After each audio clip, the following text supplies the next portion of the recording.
আসসালামু আলাইকুম ওয়া রাহমাতুল্লাহি তাআলা ওয়া বারাকাতুহু। পবিত্র সহিহুল বুখারীর প্রথম হাদিস, ইন্নামাল আ'মালু বিন্নিয়াত। নিশ্চয় বান্দার কর্মের ফল নিয়তের উপর নির্ভরশীল। বান্দার যখন নিয়াত ইখলাসের সহিত সহি হবে, তখন আল্লাহ রাব্বুল আলামিন এই কাজের ভিতরে বরকত দান করবেন। এই হাদিসের শানে উরুদের ভিতরে লেখা আছে, উম্মুল কয়েস নামে একজন মহিলাকে বিবাহ করার জন্য জনৈক একজন যুবক মক্কা ছেড়ে মদিনা হিজরত করেছিল। তার উদ্দেশ্য ছিল ওই উম্মে কয়েস নামে মহিলাকে বিবাহ করা। রাসূল করিম সাল্লাল্লাহু আলাইহি সাল্লাতু ওয়াসসালামের নিকটে সংবাদ আসলো, ইয়া রাসূলুল্লাহ, ইয়া হাবিব আল্লাহ, আপনার সাথে যারা হিজরত করেছে এদের ভিতরে একজন আছে যিনি এক মহিলাকে বিবাহ করার জন্য মক্কা ছেড়ে মদিনা হিজরত করেছে। এখন রাসূল সাল্লাল্লাহু আলাইহি ওয়াসাল্লাম বললেন, ফাইজরাতু ইলা মা হাজারা ইলাইহি, যেই ব্যক্তি যেই উদ্দেশ্যে হিজরত করবে তার হিজরত সেই দিকেই প্রত্যাবর্তিত হবে।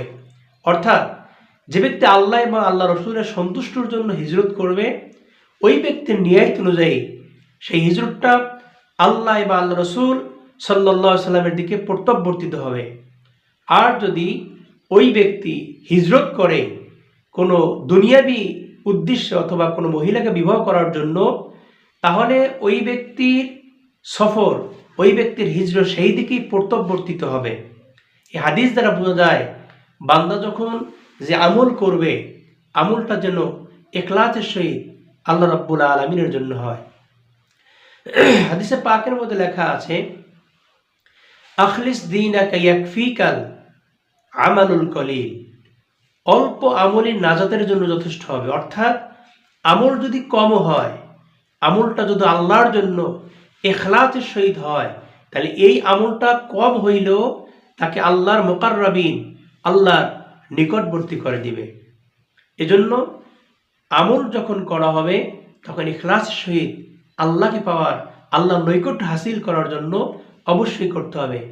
রাসূল করিম সাল্লাল্লাহু আলাইহি সাল্লাতু ওয়াসাল্লাম হাদিসে উল্লেখ করেছেন, ইন্নাল্লাহা লা ইয়ানজুরু ইলা সুওয়ারিকুম ওয়ালাকিন ইয়ানজুরু ইলা কুলুবিকুম আই আমালিকুম। রাসূল করিম সাল্লাল্লাহু আলাইহি ওয়াসাল্লাম বলেছেন, আল্লাহ রাব্বুল আলামিন কোনো মানুষের সূরাতের দিকে তাকান না, বরং আল্লাহ রাব্বুল আলামিন বান্দার আমলের দিকে এবং তার অন্তরের দিকে তাকান। এই হাদিস দ্বারা বোঝা যায়, বান্দা যখন ইবাদত করবে তখন উদ্দেশ্য থাকবে আল্লাহকে সন্তুষ্ট করা, উদ্দেশ্য থাকবে কাজটা আল্লাহর জন্য হওয়া। তাহলে ইহকালে শান্তি, পরকালে নাজাত, মুক্তির জন্য আল্লাহ উত্তম ফয়সালা করবেন। আল্লাহ আমাদের প্রত্যেককে সমস্ত ইবাদত, সমস্ত কাজ, মানব সেবা, আল্লাহর সেবা, আল্লাহ রাব্বুল আলামিনের ইবাদত সমস্ত কিছু যেন আল্লাহর জন্য হয়। আমিন সুম্মা আমিন।